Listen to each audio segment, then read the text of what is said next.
January 17th, 1945. A thin fog clings to the cold earth, drifting over rows of barbed wire and wooden barracks. The faint crunch of boots against frost-hardened soil echoes through the quiet camp. Guards in heavy coats patrol the perimeter, their breaths steaming in the frigid air. Inside, a group of German women, auxiliary nurses, clerks, and support staff, stand huddled, their coats threadbare, faces pale with exhaustion and uncertainty. Eyes dart from one watchtower to the next, from gate to gate. The camp feels both endless and suffocating. A low murmur spreads among them as the commanding officer approaches. His voice cuts through the cold air, calm but firm. You may walk freely around the camp. Confusion flashes across the women's faces. A murmur grows into disbelief. Some hesitate, afraid, imagining hidden dangers beyond the fences. Others glance at each other, unsure if the words are real. For the first time in months, maybe years, they sense the strange, fragile weight of liberty. The frost underfoot seems less oppressive now. The morning sun glinting on barbed wire no longer entirely threatening. A new reality is unfolding. That moment, hesitation, shock, cautious hope, marks the beginning of a transformation few would ever forget. By early 1945, Europe was a continent in turmoil. The Wehrmacht, once the unstoppable engine of German expansion, was crumbling under the relentless pressure of the Allies from the West and the Soviet Red Army from the East. Cities lay in ruins, transportation networks were shattered, and morale among German troops had eroded into desperation. Civilians, too, were caught in the whirlwind, displaced, hungry, and fearful. It was against this backdrop that thousands of German women, previously assigned to auxiliary military roles, found themselves swept into captivity. These women were not combat soldiers in the traditional sense, but they were deeply involved in the machinery of war. Nurses tended to wounded soldiers, clerks processed military paperwork, radio operators transmitted coded messages, and factory workers supported armament production. Their contributions, though rarely recognized in official military histories, were critical. Yet, as the war turned against Germany, the distinction between soldier and civilian blurred in the eyes of the Allies. Captured women were treated as prisoners of war under the rules outlined by the 1929 Geneva Convention, though initial encounters were often marked by confusion on both sides. Camps for female POWs were established across Allied territories: Britain, France, and the United States. They varied widely in size and condition. Some are former military barracks, others repurposed schools or factories. Despite differences in infrastructure, the Allied administration maintained strict guidelines. POWs were to be fed adequately, sheltered from harsh weather, and protected from physical abuse. Guards patrolled the perimeters, yet the atmosphere differed sharply from the fearsome reputation of German POW camps, which were often overcrowded and understaffed. For many German women, these initial encounters with Allied authority were disorienting, a collision between expectation and reality. The arrival of women at these camps was met with both curiosity and caution. Many arrived after long marches or transport by train, often separated from male relatives or colleagues. Their personal belongings were limited: a few uniforms, letters hastily packed, photographs of family left behind. Language barriers intensified feelings of isolation. Yet, even within these constraints, the camp environment was designed to provide structure: morning roll calls, meal schedules, and assigned living quarters. The routines were rigid enough to maintain order, but intentionally humane to prevent unrest. Daily life inside the camps combined monotony with uncertainty. Women were assigned tasks based on skill or necessity: laundry, kitchen duties, or office work. Education programs were sometimes offered, ranging from language classes to vocational training, reflecting a belief that structured activity could mitigate the psychological strain of captivity. Letters from home, though delayed, were eagerly anticipated and carefully rationed. Still, fear lingered in the corners of every barracks. Rumors spread quickly of escapes, of air raids, of the shifting front lines. The world outside the fences seemed both impossibly distant and dangerously near. Amid these conditions, the psychological toll became apparent. Many women experienced bouts of despair, questioning not only their personal fate, but the outcome of a war that had upended every certainty in their lives. The sense of shame, guilt, or perceived failure was pervasive, particularly among those who had served in auxiliary military capacities. Yet, human resilience persisted. Small acts, gardening in a courtyard, knitting for comrades, or learning English phrases, offered glimpses of agency in an otherwise constrained environment. These moments of adaptation would become crucial when the unprecedented announcement arrived that they could move freely within a camp. The stage was set not just by military operations, but by cultural, moral, and legal frameworks. Allied forces faced a choice: to impose control through fear and restriction, or to demonstrate restraint and humanity, even toward former enemies. The decision to allow women freedom of movement within the camps was as much strategic as it was ethical. It was a test of discipline, an experiment in trust, and a reflection of evolving wartime philosophy. This context, the collapse of the German war effort, the establishment of structured yet humane POW camps, and the tentative gestures of trust, created the conditions for a moment both simple and extraordinary. A command, spoken in clear, calm tones: "You may walk freely around the camp." For these women, it was more than words. It was a threshold between fear and autonomy, between confinement and the fragile liberty that would define their experience. The announcement did not occur in isolation. To understand its full significance, we must explore the daily rhythms, expectations, and tensions of life within the camp. These details illuminate why a simple act of freedom could elicit shock, disbelief, and ultimately, cautious joy. Inside the camp, time seemed to stretch and compress in strange rhythms.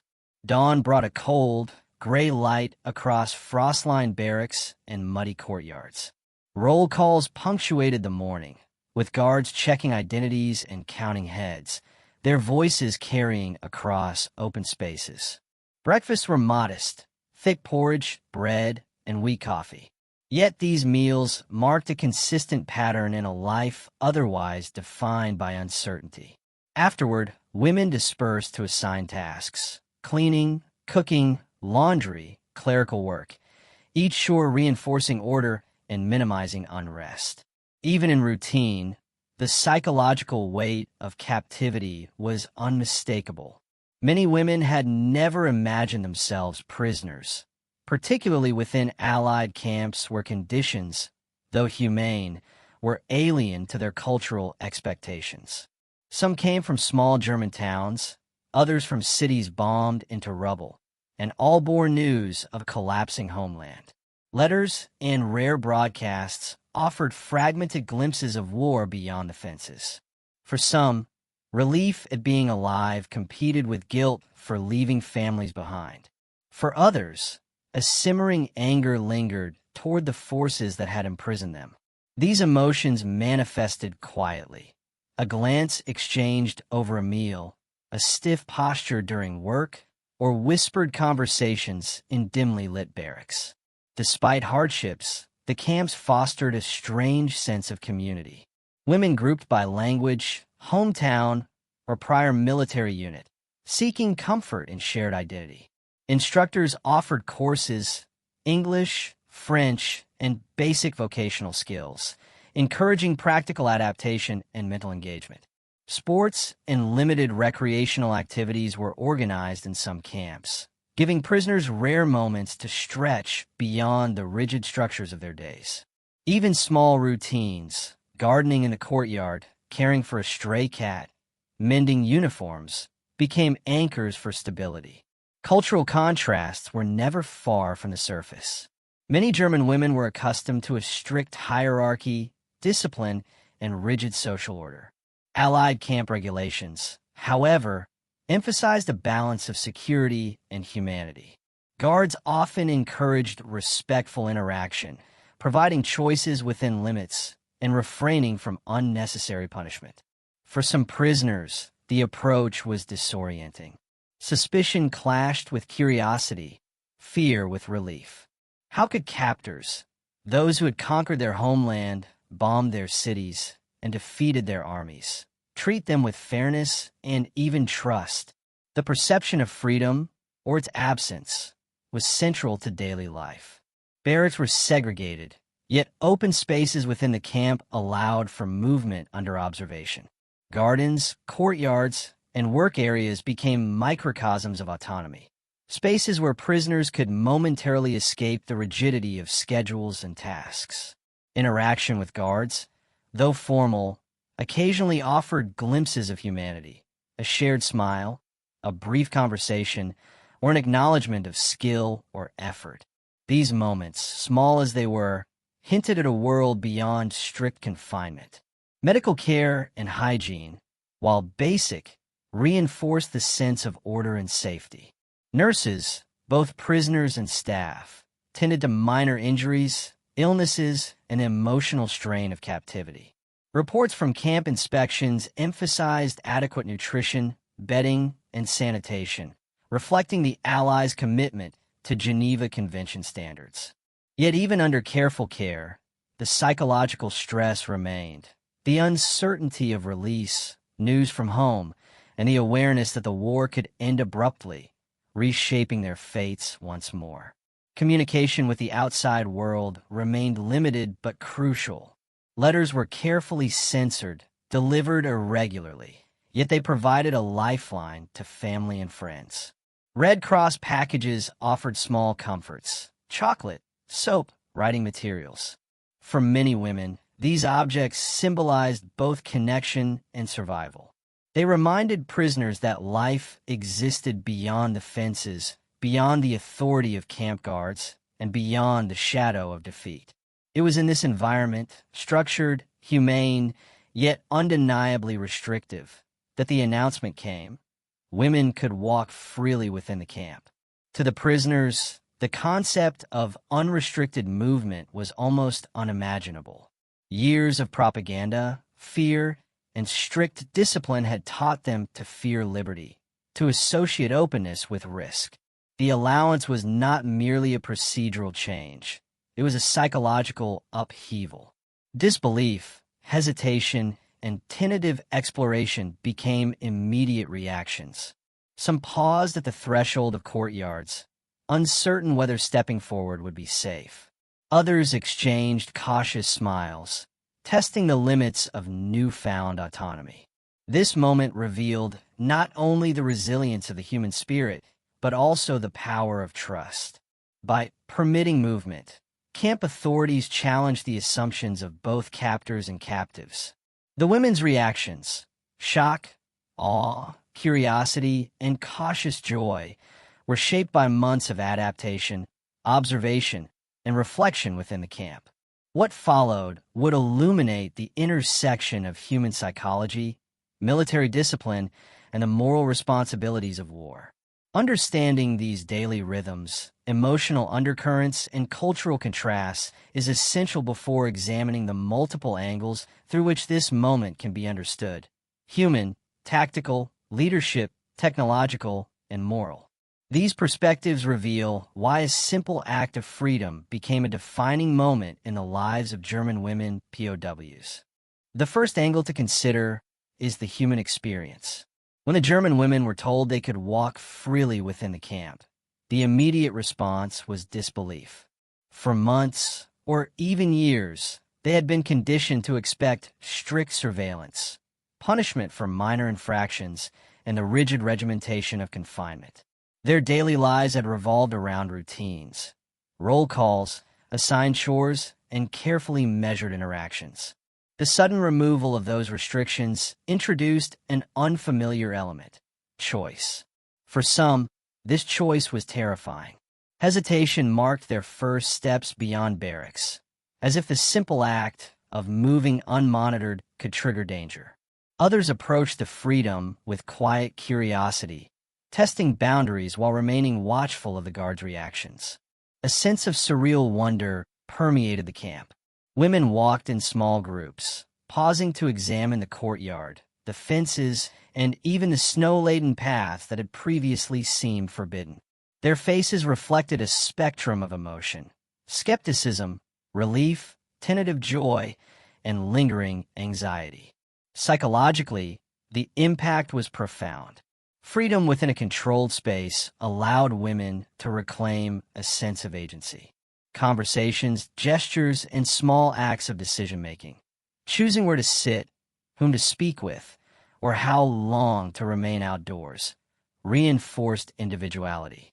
These moments, though minor in appearance, became acts of defiance against the dehumanizing effects of war and imprisonment. Prisoners began to rediscover not only their mobility, but also their autonomy, even if constrained by fences and watchful eyes.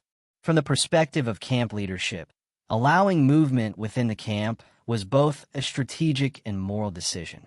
Commanders were tasked with maintaining order while respecting the principles of the Geneva Convention. By demonstrating restraint and trust, they could reduce tension, foster cooperation, and encourage compliance without resorting to punitive measures. The decision was calculated. Leaders understood that treating POWs humanely could prevent unrest, improve morale, and reduce the risk of escapes or insubordination. It also reflected a broader Allied philosophy, demonstrating ethical conduct, even toward defeated enemies, could contrast sharply with the brutal reputation of Nazi camps. Officers monitored behavior carefully, balancing security protocols with measured autonomy. The announcement granting free movement was not a symbolic gesture alone. It was a tactical tool designed to shape behavior, cultivate trust, and assert control without coercion. Within days, leadership observed tangible results. Women engaged more willingly in camp routines, reported minor incidents proactively, and demonstrated responsibility in communal spaces. By providing controlled freedom, commanders effectively encouraged self-regulation among prisoners, a reflection of leadership that relied on psychological insight rather than brute force. Tactically, the decision to allow women freedom of movement was a calculated risk. Camps were structured environments with clear boundaries, watchtowers, and guard patrols. The addition of unrestricted movement could have introduced vulnerabilities. Prisoners could attempt to escape, communicate with the outside, or disrupt order. Yet, the Allies mitigated these risks through careful observation, strategic placement of guards, and a gradual expansion of autonomy. Interestingly, the freedom also served a practical purpose. By permitting prisoners to move and manage themselves in communal spaces, the camp reduced friction caused by forced confinement. Work tasks became smoother as women could move between kitchens, workshops, and recreational areas without constant supervision. The reduction of micromanagement freed guards for critical security tasks while maintaining overall control. In effect, the tactical experiment tested a principle: trust, when balanced with observation, could enhance efficiency and discipline. Moreover, the gesture carried symbolic weight.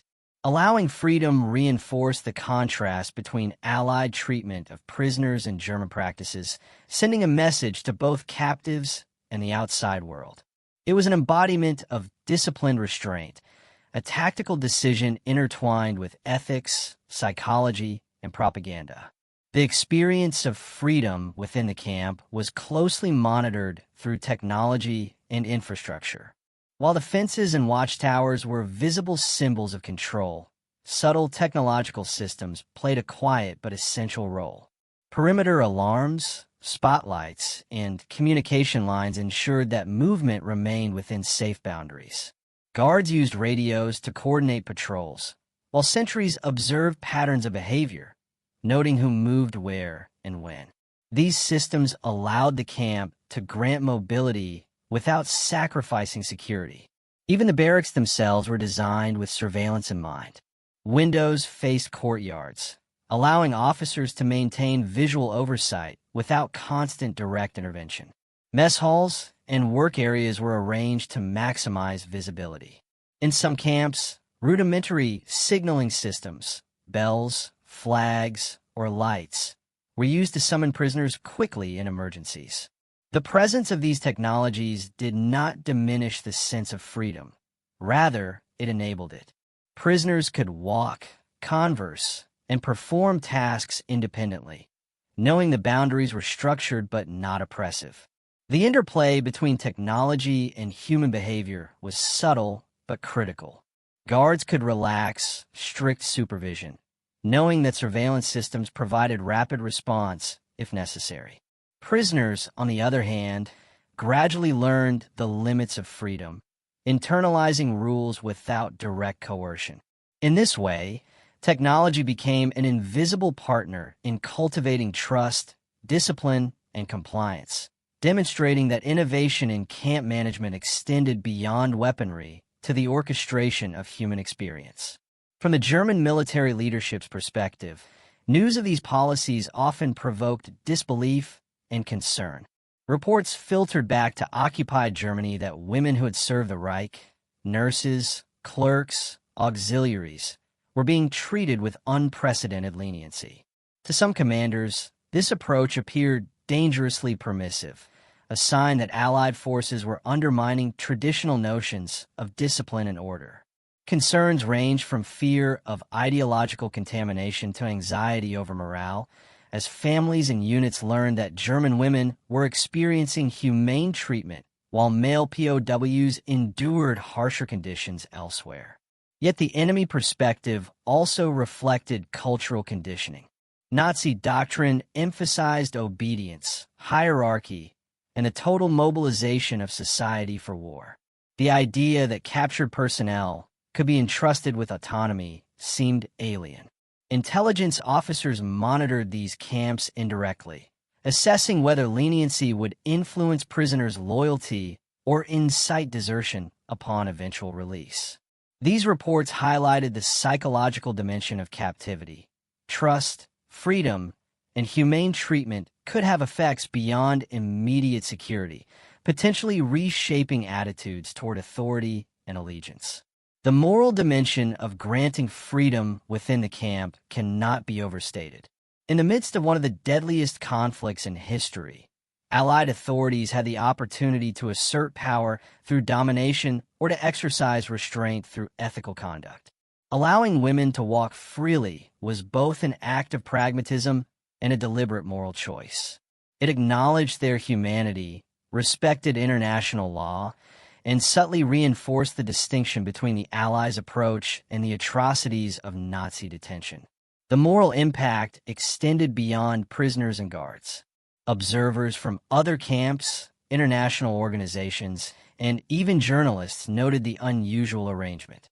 Letters and memoirs would later describe the profound emotional effect on prisoners, a sense of dignity restored, trust cautiously earned, and the reaffirmation that war need not strip individuals of moral consideration. The small liberty of walking in a courtyard became emblematic of a broader principle, that even amid global violence, human decency could be practiced without compromising security. Taken together, these perspectives, technological, enemy, and moral, reveal the multi-layered significance of this moment. It was not merely a procedural adjustment, nor a gesture of superficial kindness. It was the intersection of human emotion, calculated leadership, tactical foresight, technological oversight, ideological confrontation, and ethical decision-making. Each angle underscores a different facet of the experience. The prisoner's astonishment, the officer's strategic calculations, the silent technological scaffolding, the adversary's incredulity, and the ethical weight of measured freedom. March 12, 1945. The camp lay beneath a pale, rising sun. Snow from the night before blanketed the courtyards, sparkling under the weak light.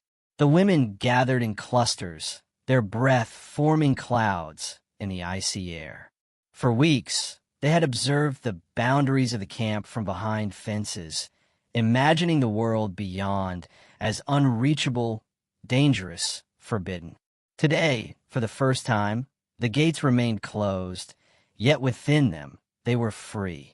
The announcement had come at dawn. The camp commander, a man in his 40s with a steady, measured voice, had summoned the women to the central courtyard. Standing before them, he spoke clearly. "You may walk freely within the campgrounds." A stunned silence followed. Some pressed their hands to their mouths, unable to believe the words. Others exchanged cautious glances, questioning whether it was a test, a trick, or a miscommunication. The first hesitant steps were taken by a nurse named Greta, whose uniform bore the marks of long service in field hospitals. She stepped onto the snow-crusted path, eyes scanning for invisible threats. A few paces later, she paused, as though testing reality itself. Her fellow prisoners, observing from the barracks, hesitated, then followed in small groups. The courtyard became a tableau of tentative exploration. Women walking, stopping, looking around, occasionally laughing at the novelty of unrestricted movement. For many, it was disorienting. They had been trained to obey, to move only when directed, to fear consequence. Now, movement itself was sanctioned.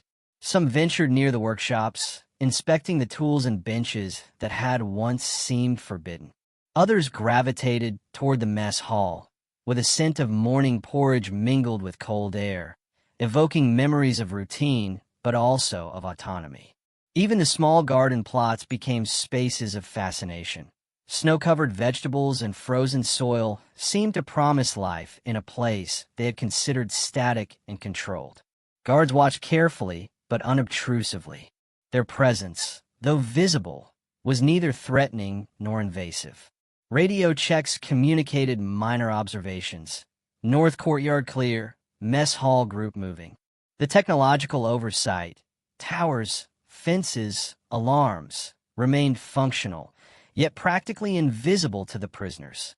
Within these parameters, the women discovered a sensation they had scarcely imagined: agency. They chose paths, paused for conversation, shared glances and smiles without fear of immediate reprimand. The day unfolded slowly. As the sun climbed, snow began to melt in patches, revealing the frozen earth beneath. Women paired up to walk along the inner fences, tracing lines they had long regarded as limits. Children's laughter, a few young dependents were present in certain camps, blended with the women's own expressions of surprise and tentative joy. Gestures once impossible in captivity, stretching arms, walking side by side, pausing for a breath in open air, became subtle acts of reclamation. Moments of quiet reflection were interspersed with bursts of energy. A group of clerks began sketching the courtyard in notebooks, capturing angles of buildings previously observed only from barracks windows. Others conversed about family letters, comparing what news they had received from home. These interactions were at once ordinary and extraordinary. Simple conversations made profound by the newfound freedom to choose when, where, and how to speak. The commander observed from a distance, noting not only movement but behavior. His report later described the importance of trust. Prisoners tested limits, yet largely remained within boundaries. There were no attempts to escape, no acts of aggression, no violation of rules. The experiment validated a principle long suspected but rarely tested in wartime captivity. Autonomy, when granted responsibly, reinforces discipline rather than undermining it. By mid-afternoon, the courtyard had transformed. Paths once walked under duress became avenues of discovery. Groups clustered around familiar spaces, the well, the workshops, the small garden plots, yet moved freely between them. The air, though cold, seemed lighter. For the first time in months, maybe years, The women could experience the rhythm of life without the constant imposition of authority. Each step was a negotiation with fear and hope, disbelief and acceptance. This first day of freedom was not without small tensions. A few prisoners hesitated near fences, wary of invisible rules. Guards occasionally called out reminders to maintain distance from sensitive areas. Yet these minor interventions were gentle, measured, reinforcing the delicate balance between liberty and order. By the day's end, the women had internalized this new reality. Freedom within boundaries was possible, sustainable, and deeply humanizing. The first steps into autonomy had been taken, and with them, the psychological landscape of the camp shifted. What had begun as hesitation evolved into cautious exploration, laughter, conversation, and quiet reflection. The initial shock of freedom had passed, leaving a new energy, one that would carry through days, weeks, and the eventual closing chapters of captivity. The days following that first morning of freedom carried a quiet intensity. What began as tentative exploration quickly evolved into a complex choreography of human behavior. The women, once confined to regimented routines, now moved with purpose, curiosity, and occasional missteps. Boundaries remained, yet within them, life began to resemble something closer to normalcy. Small tensions arose almost immediately. A few prisoners, emboldened by the novelty of autonomy, approached areas near storage sheds and workshops that were technically off-limits. Guards intervened, not with force, but with calm direction. A gesture here, a reminder there. The interventions were minor, yet they reinforced the principle that freedom existed within a framework of responsibility. The women learned quickly. Boundaries could be tested, but consequences remained measured.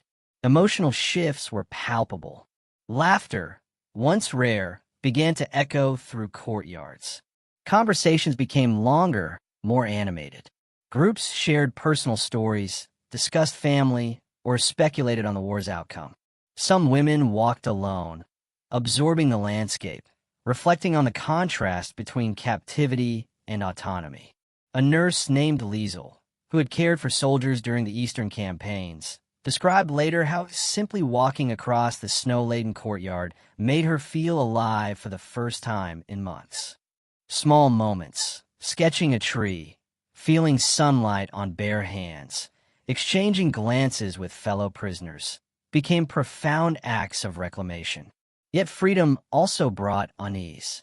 Reports filtered from neighboring camps, sometimes exaggerated, about escapes or infractions. Prisoners themselves worried. What if the leniency was temporary? What if a single misstep brought punishment? These uncertainties heightened awareness, blending joy with caution. In some cases, women hesitated at gates or near fences, measuring their courage against perceived risk. The interplay of trust and fear became a central narrative of this period. Leadership observed and adapted.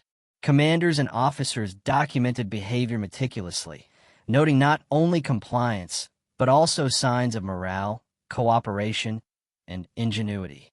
These reports emphasized that the experiment was not merely symbolic. Granting autonomy had measurable effects. Work tasks were completed more efficiently. Disputes among prisoners decreased. Small incidents of insubordination were addressed quickly and quietly. The data reinforced a broader understanding. Humane treatment, coupled with measured freedom, could achieve both moral and operational objectives. The prisoner's own adaptation was striking. Within days, informal routines emerged. Groups would gather for shared chores, recreation, or learning. Some explored the edges of courtyards, tracing the fences, mapping their environment in a mind. Others focused on conversation and companionship. The camp had become a space where choice, however limited, shaped experience. Autonomy fostered accountability. Boundaries were respected not merely through fear, but through internalized understanding. A notable incident occurred on the third day. A small group wandered toward a maintenance area, testing limits more boldly than before. Guards approached, calmly redirecting them.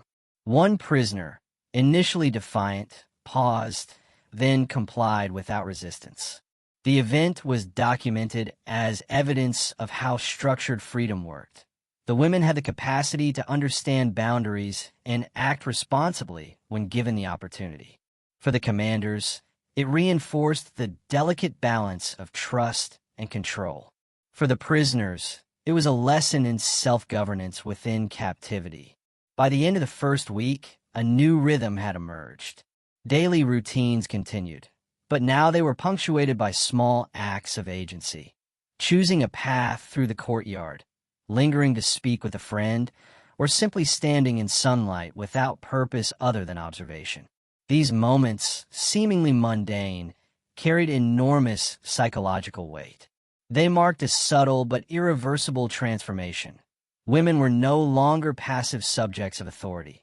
They were participants in a negotiated reality, navigating freedom, responsibility, and human dignity. The broader significance became clear as the weeks progressed. Camp reports highlighted fewer incidents of noncompliance, increased participation in work and educational programs, and improved overall morale. Letters and later memoirs emphasized the profound emotional impact of this period.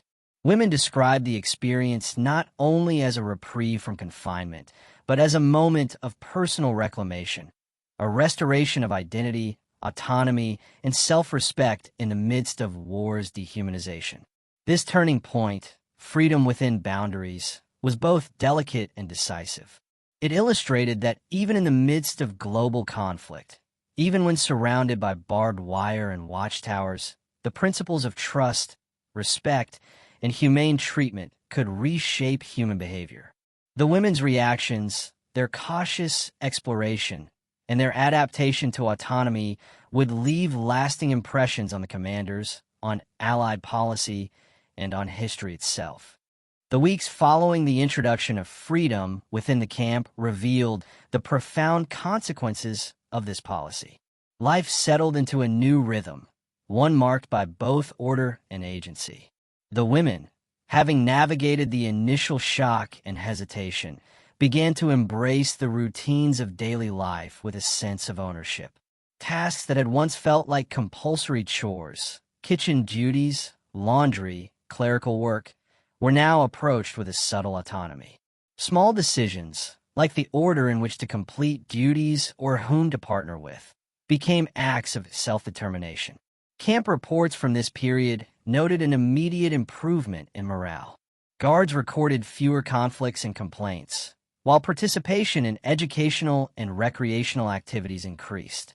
In particular, women engaged in classes, language lessons, vocational workshops, and informal lectures, more consistently, indicating that the combination of freedom and structured activity encouraged initiative rather than defiance. The leadership recognized that granting controlled autonomy had not weakened discipline. Rather, it had reinforced it. Personal accounts highlight the emotional transformation. Many women expressed surprise at the intensity of relief they felt simply walking across the courtyard without instruction. Letters sent home, once cautiously written under suspicion of censorship, began to describe daily life with a tone of cautious optimism. The freedom to move within the camp became a psychological lifeline, a reminder that even in captivity, dignity and self-respect could endure. Memoirs written decades later recount how small gestures, pausing to watch sunlight on snow, chatting with a fellow prisoner, or taking a moment to breathe, became lasting symbols of resilience. The leadership's perspective reflected both operational and moral satisfaction. Officers noted that structured freedom decreased the burden on guards, reduced the likelihood of minor infractions, and encouraged cooperation among prisoners. Surveillance reports documented responsible behavior. The women tested limits, but rarely overstepped them. When minor deviations occurred, they were addressed calmly, without punishment, reinforcing the principle that autonomy within boundaries could maintain order effectively. At the same time, the camp environment revealed subtle social dynamics. Prisoners began forming informal groups based on shared experience, skill, or origin. These networks became essential for support, communication, and adaptation. Older women guided younger or less experienced prisoners, while nurses and clerks assumed leadership roles within daily routines. This internal organization strengthened the camp's functioning, illustrating how freedom, even within confined spaces, can empower communities to self-regulate. Even mundane activities acquired symbolic weight. Walking through the courtyard, tending garden plots, or pausing to read or write became small acts of reclamation. The freedom to choose how to spend a moment, once unimaginable, reinforced a sense of personal agency. The women were not merely complying with orders. They were actively participating in the shaping of their own experience. Psychological studies conducted in later decades would cite such examples to demonstrate the resilience of human beings under controlled but humane captivity conditions. The first weeks also revealed the broader significance of the policy beyond immediate camp life. Intelligence reports noted that news of humane treatment reached German command structures and civilian populations. Reactions ranged from disbelief to concern, highlighting the cultural dissonance between Allied treatment of prisoners and Nazi expectations of obedience and discipline. The practice of granting freedom within secure boundaries became a quiet but powerful statement of ethical conduct in wartime, demonstrating that even amid global conflict, restraint and humanity could coexist with operational control. In sum, the initial aftermath of freedom within the camp reshaped both daily life and the psychological landscape of captivity. Women adapted to the new rhythms, learned to navigate autonomy responsibly, and began to rebuild aspects of identity and morale that had been eroded by war. Guards and commanders observed that humane treatment reinforced compliance, improved efficiency, and fostered cooperation. And, most importantly, the women themselves experienced a profound sense of dignity and self-respect that would resonate far beyond the confines of the camp. This transformation naturally leads to the next phase of aftermath. The longer-term consequences, including the integration of these women post-release, the historical record of their experiences, and the broader lessons of humane treatment during wartime. As weeks turned into months, the effects of the camp's policies became increasingly evident, both for the women and for the Allied administration. The initial shock of freedom evolved into sustained adaptation. Prisoners internalized the boundaries of the camp, moving with confidence and a newfound sense of responsibility. Daily routines, once rigid, monotonous, and externally imposed, now became self-directed within a structured framework. Small leadership roles emerged among the women themselves, as experienced prisoners guided newcomers through chores, education programs, and social interactions. The long-term psychological benefits were significant. Women reported a growing sense of dignity and resilience, finding that autonomy, even limited, strengthened their mental fortitude. Memoirs and oral histories collected decades later consistently describe the experience as transformative. A nurse, reflecting on her time in a British camp, wrote, "For the first time in years, I felt that I mattered, not as a prisoner, but as a person." Such sentiments illustrate how measured freedom within captivity could counteract the dehumanization inherent in war.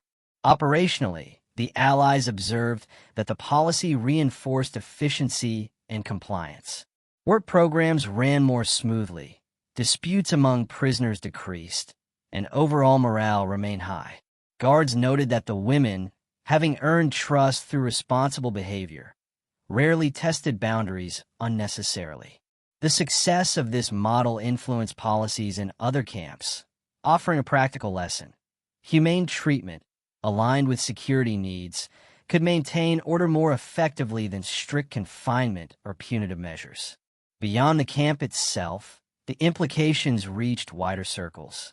German authorities, upon learning of the treatment of female POWs, expressed both surprise and concern. Reports emphasized the contrast between Allied practices and the strict, often harsh methods imposed within Germany's own POW systems and civilian controls. The perception of humane treatment had psychological and propaganda value, demonstrating a moral high ground for the Allies and challenging assumptions about wartime authority. Post-release, the women carried their experiences into civilian life, shaping perceptions of authority, trust, and personal autonomy. Many returned to Germany to find a shattered homeland, yet the memory of humane treatment remained vivid. Some women applied lessons learned within the camps, self-reliance, collaboration, and resilience, to reconstruction efforts, family life, and professional endeavors. Historians note that these experiences contributed to subtle, long-lasting shifts in attitudes toward authority, gender roles, and expectations of humane treatment in post-war society. The historical record also underscores the significance of such policies in shaping broader war memory. Reports, photographs, and survivor testimonies provide clear evidence of a deliberate, ethical approach to captivity, contrasting sharply with the brutality experienced in other theaters. These examples have been cited in post-war analyses as illustrative of how ethical treatment of prisoners can preserve dignity, maintain operational control, and leave enduring psychological benefits for both captors and captives. Ultimately, the aftermath of granting freedom within POW camps demonstrated that small acts of trust could ripple outward, influencing behavior, morale, and historical interpretation. The women's cautious steps into open courtyards became a metaphor for resilience, adaptation, and the human capacity to reclaim agency even in constrained circumstances. It was a lesson in leadership, ethics, and the profound impact of simple, deliberate decisions in the midst of global conflict. The consequences of these days of measured autonomy naturally lead to reflection. The story of German women POWs walking freely within Allied camps is not just a record of war. It is a study in human dignity, morality, and the enduring power of freedom, however limited, to transform lives.